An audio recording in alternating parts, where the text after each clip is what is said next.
ही late गया। हरा थका व्यक्ति था। जब वो जमीन पर लेट गया अब सो गया तो हुआ क्या, भास्कर भगवान आगे बढ़े और जैसे ही भास्कर भगवान आगे बढ़े तो वृक्ष की छाया घूम गई। जब वृक्ष की छाया भी घूम गई तो जहां वो याचक लेटा हुआ था वहां क्या हुआ, धूप आ गई। जब धूप आ गई अब वृक्ष की डाली पर हंस भगवान बैठे हुए थे। हंस ने देखा कोई राही बेचारा थका हुआ सो रहा है, धूप आ गई जाग जाएगा। तो हंस ने क्या किया, जहां वो सो रहा था उसके ऊपर की डाली पर बैठ करके पंखे फैलाए और उस पर छाया कर। ये हंसों का काम है, छाया कर। ऊपर की डाली पर कौवा बैठा था उससे देखा नहीं गया। हंस ने छाया की लेकिन कागा से रहा नहीं गया। दुष्ट व्यक्ति सज्जन यदि कुछ अच्छा करता हो तो दुष्ट से देखा भी नहीं जाता है, इस स्वभाव होता है उसमें। कागा से नहीं देखा गया। उसने क्या किया, ऊपर की डाली से और तुरंत हंस की नीचे से गुजरा और पीक कर दे। जैसे ही पीक की तो उस व्यक्ति के चेहरे पर गिर गई, उसके तुरंत नेत्र खुल गए। मुख में हाथ लगाया तो पीक हाथों में आ गई। और उसने देखा कागा तो भाग गया, लेकिन हंस भगवान सेवा में लगे हुए थे, बैठे थे। हंस को देखा, अब तो उस राही को ऐसा लगा हमें लगता है इसी हंस ने पीक कर दिया। उसने जमीन से बड़ी सी कंकड़ी उठाई और फेंक कर हंस भगवान के मार दी। बेचारे ऊपर से नीचे आ गए। दुष्टता किसने की, कागा ने। भोगना पड़ा हंस को। दुष्ट व्यक्ति के साथ रहोगे तो दुष्ट दुष्टता करेगा, मानेगा नहीं। सज्जन को भोगना पड़ेगा। सज्जन को चाहिए जहां दुष्ट रहता हो उस स्थान को छोड़ कर कहीं चला जाए। कलयुग कहता है ये मेरा काम है सज्जनों को सताना, मैं सज्जनों को ही सताया करता हूँ। राजा परीक्षित ने कहा अगर तेरा ये काम है कि तू सज्जनों को सताया करता है फिर मेरे राज्य में नहीं सताएगा। क्यों? क्योंकि मेरे राज्य में आज दिन तक कोई अताताई प्रवेश नहीं किया, मैं क्षमा नहीं करूंगा। कलयुग कहने लगा राजन मेरा तो काम है हर राज्य में जाना, मैं हर जगह जाता हूँ, आपके राज्य में भी आता हूँ, लेकिन आप एक धर्मात्मा राजा है, कर्मयोगमय राजा है, इसलिए मैं आपकी बात को स्वीकार कर रहा हूँ। आपके नगर में आऊंगा तो, लेकिन जहां आप कह दोगे वही जाऊंगा, फिर हर जगह नहीं जाऊंगा। राजा परीक्षित ने तो कलयुग को उच्च स्थान दिया। वेद व्यास जी वर्णन कर रहे हैं कि अभ्यास तस्मै स्थानीय कलयोतदो भूतम पानम स्त्रियः शूनः यत्र धर्मे सुकृतिः। कहाँ हे कलयुग भूतम पानम स्त्रियः शूनः यत्र धर्मे सुकृतिः। जहाँ पर धूम्रपान मदिरा पान करने वाले लोग रहते हो ऐसी जगह तेरा वास हो जाए। कलयुग ने स्वीकार कर लिया। इसके बाद में कहा जहां वैश्यालय हो उस जगह तेरा वास हो जाए, कलयुग ने यह भी स्वीकार कर लिया। इसके बाद में कहा जहां पर अधर्मी लोग रहते हो, धर्म को न जानने वाले, हिंसा करने वाले, हिंसक लोग रहते हो, उस जगह तेरा वास हो जाए, कलयुग ने ये भी स्वीकार कर लिया। अब तो कलयुग ने विचार किया, कहा राजन जो स्थान आपने मुझे ठहरने के लिए दिए, आप मुझे ये स्थान दो अथवा ना दो, ये स्थान तो ऐसे हैं कि इन स्थानों को मैं कभी छोड़ता ही नहीं, हर वक्त वही रहता हूं। कुछ स्थान ऐसे होते हैं जहां कलयुग सदा रहता है। कलयुग कहता है इन स्थानों को मैं कभी नहीं छोड़ता, यहाँ तो मेरा वास रहता ही है। कोई एक बहुत अच्छा स्थान दे दो जहां मैं शांति से ठहर सकूं। राजा ने कहा मांग लो, और जब राजा ने कहा मांग लो तो कलयुग ने कहा राजन मुझे कंचन में वास दे दो। राजा परीक्षित नहीं समझ पाए, कंचन में वास मांगा, और जैसे ही कंचन में वास मांगा तो राजा ने एवं मस्तक के वचन दे दिया। अब तो कलयुग ने क्या किया, कंचन वहां कहीं और था नहीं, राजा के मस्तक पर कंचन का राज मुकुट था। उस कंचन के राज मुकुट में कलयुग विराजमान हो गया। जब राज मुकुट में कलयुग बैठ गया, अब राजा परीक्षित धर्मात्मा राजा थे, लेकिन जिसके सर पर कलयुग बैठा हो, कितनी भी पवित्र बुद्धि क्यों ना हो, फिर भी भ्रमित हो जाएगी। राजा के मस्तक पर कलयुग बैठ गया। एक जगह गीता में भगवान ने अर्जुन से कहा था, पार्थ, कि मैं गजों में ऐरावत हूँ, गजों में ऐरावत हूँ, और घोड़ों में उच्च सुरवा हूँ, और जातियों में मैं ब्राह्मण हूँ, और धातुओं में स्वयं सोना हूँ, धातुओं में स्वयं सोना हूँ। और यदि धातुओं में भगवान स्वयं सोना है, तो जिस सोने में भगवान का वास है, भला उस सोने में कलयुग कैसे बैठ गया? माना कि मंदिर है, मंदिर में हनुमान जी बैठे हैं, अब यहाँ कोई प्रेत बैठ सकता है? नहीं बैठ सकता ना। धातुओं में सोना स्वयं भगवान है, और फिर भी उस सोने में कलयुग बैठ गया। शास्त्र का लेख यहाँ तक है कि भगवान के यानी ठाकुर देवालय में जब घंटे की घनघनाहट और शंख की ध्वनि, सिंह की नाद, घड़ियाल की आवाज जहां तक जाती है, वहां तक कलयुग ठहरता नहीं, भाग जाता है। ठाकुर देवालय की महिमा होती है। जहां ठाकुर देवालय हो, नित्य शंख की ध्वनि होती है, घंटा घड़ियाल बजाए जाते हैं, तो जहां तक आवाज जाती है, वहां तक कलयुग ठहरता नहीं, भाग जाता है। फिर जिस स्थान पर भगवान बैठे हैं, भला वहां कलयुग कैसे बैठे? और ये भी सच था कि वो राज मुकुट सोने का ही था, कंचन का ही था, लेकिन एक कारण था। भगवान ने गीता में अर्जुन से कहा था, पार्थ, जो नीति से कमाया हुआ सोना होगा, उसमें मेरा वास होगा, और जो अनीति से कमाया हुआ सोना होगा, उसमें कलयुग का वास होगा। बस यही अंतर था। राजा परीक्षित का जो राज मुकुट था, वो नीति का नहीं बल्कि अनीति का था। वो राज मुकुट धर्मराज का नहीं था, वो राज मुकुट जरासंध का था। जिस समय भीम जी ने जरासंध का वध कर दिया और उसका जो राज मुकुट था वो छीन लिया था, माता कुंती को ला कर दिया, तो माता कुंती ने उस राज मुकुट को राजघराने के खजाने में जमा कर दिया था। वही राज मुकुट राजा के मस्तक पर धारण करा दिया। बस यही कारण था, उस कलयुग को स्थान मिल गया, इसलिए कलयुग मस्तक पर बैठ गया। अनीति का राज मुकुट। अब एक उदाहरण दे दूं शास्त्र से ही, एक सोने की लंका और एक सोने की द्वारिका, दोनों कंचन की है, दोनों कंचन, लेकिन कंचन की द्वारिका में भगवान का वास है और कंचन की लंका में रावण का वास है। कंचन की दोनों हैं, लेकिन अंतर क्या है? लंका कुबेर की थी, रावण ने बरबस जबरदस्ती छीन ली थी, और द्वारका भगवान ने स्वयं बनाई थी। द्वारिका भगवान ने स्वयं बनाई थी। बस यही अंतर है। अनीति से कमाया हुआ धन लंका के समान होता है, और नीति से कमाया हुआ धन द्वारिका के समान होता है, जिसमें भक्त आज भी दर्शनों के लिए जाया करते हैं।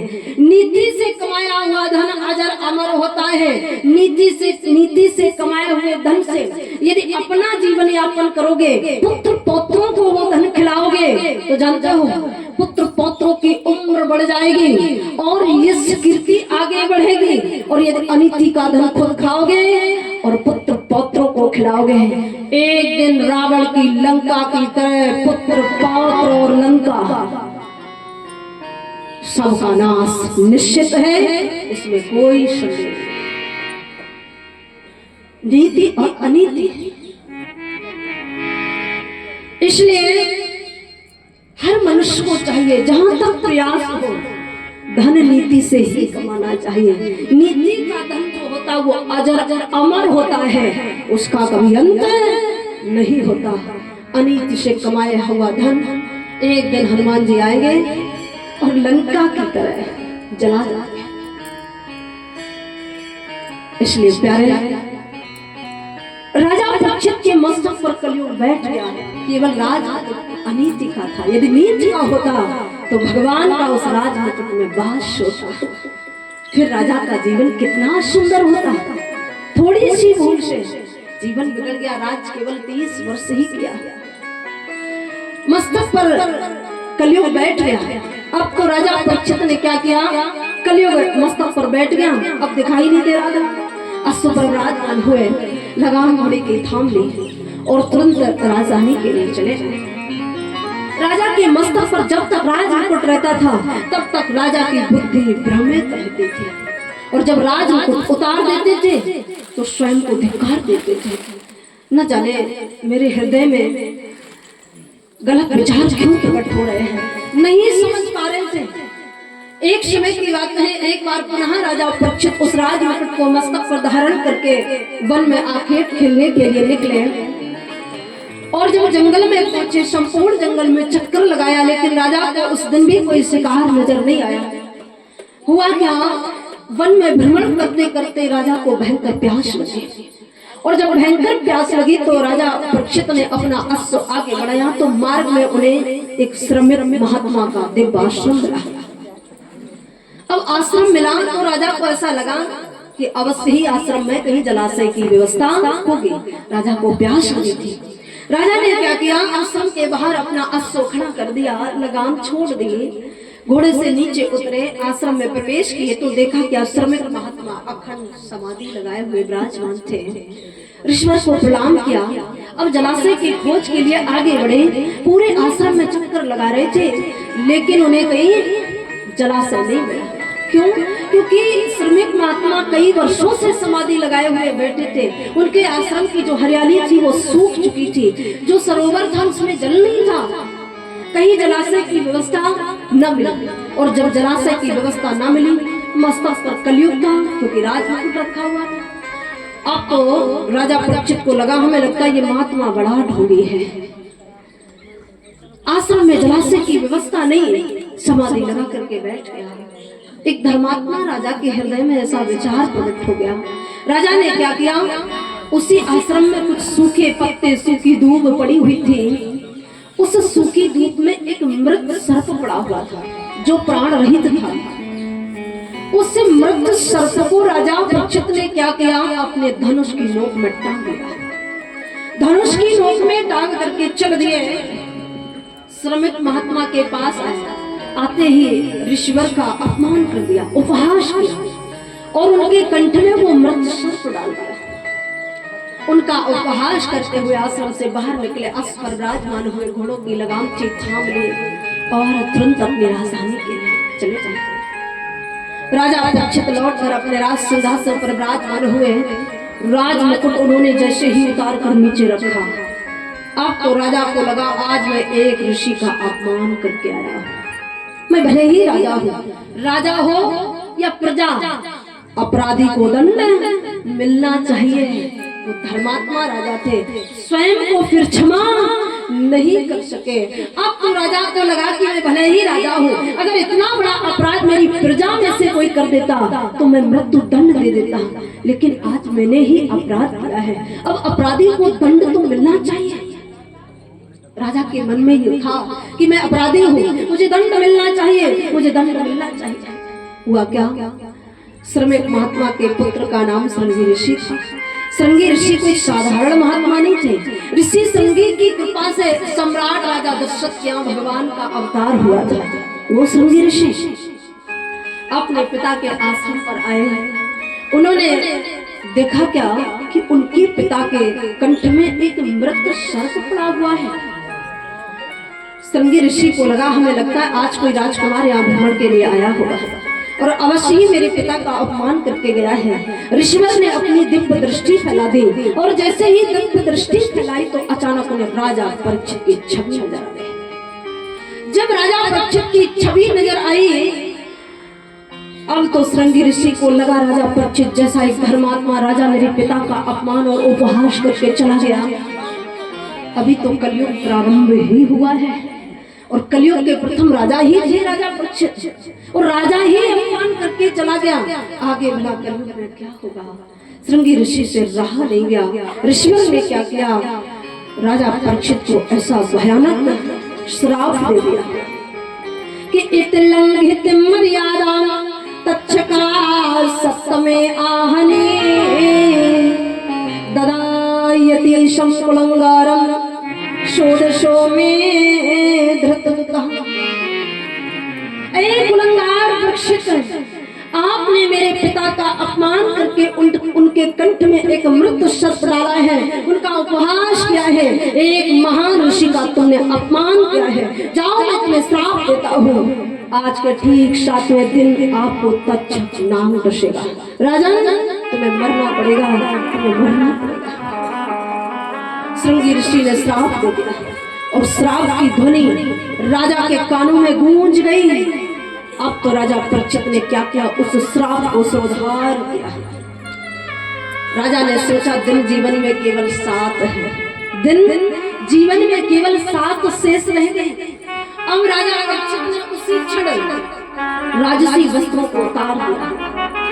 राजा अपने पुत्र जन्मेजय को दे दिया, पत्नी इरावती को त्याग दिया, यहाँ तक कि भोजन और जल सबका त्याग कर दिया। सब कुछ त्याग करके राजा परीक्षित वन के लिए निकल पड़े। जब राजा परीक्षित वन के लिए निकले, अब भ्रमण करते करते माँ भगवती भागीरथी गंगा के किनारे जा पहुंचे। जब गंगा जी के किनारे गए तो वहां सुखताल 88,000 ऋषि एकत्र थे। वहां ऋषियों का सुंदर सत्संग समागम हो रहा था। राजा परीक्षित संत सभा में जा पहुंचे और जैसे ही राजा संत सभा में पहुंचे तो हुआ क्या, ऋषियों ने राजा परीक्षित को देखा। वो ऋषिगण आपस में यही वार्तालाप कर रहे थे कि श्रृंगी ऋषि ने राजा परीक्षित को श्राप दे दिया, 7वें दिन तक्षक नाम डसेगा, राजा को मरना पड़ेगा। राजा ने जाते ही सुन लिया कि ऋषि तो मेरी ही बात कर रहे हैं। अब तो राजा परीक्षित ने तुरंत कर कमल जोड़ करके ऋषियों को प्रणाम किया। कहा, ऋषियों, श्रृंगी ऋषि ने श्राप तो दिया है, लेकिन ये मेरे लिए श्राप नहीं है, ये वरदान है, वरदान। ऋषियों ने कहा, राजन, इतना भयानक श्राप है कि 7वें दिन मरना पड़ेगा और आप कह रहे हो कि ये वरदान है। राजा परीक्षित कहने लगे, ऋषिवर, यदि श्रृंगी ऋषि ने मुझे इतना भयानक श्राप न दिया होता तो क्या मुझे एक साथ 88,000 ऋषियों के दर्शन हुए होते। ये श्राप नहीं, ये मेरे लिए वरदान है। मैं तो राजा था, राजा रजोगुणी होता है, रजोगुणी व्यक्ति को भला 88,000 ऋषियों के दर्शन साधारण कहाँ रखे हैं। ये संत कृपा से ही सुलभ हो सकता है। और उस सभा में तो महान महान ऋषि विराजमान थे, मारीची, अत्रि, अंगरा, प्रलय, क्रतु, भृगु, वशिष्ठ, दक्ष, देवर्षि, नारद जैसे महान संत वहां विराजमान थे।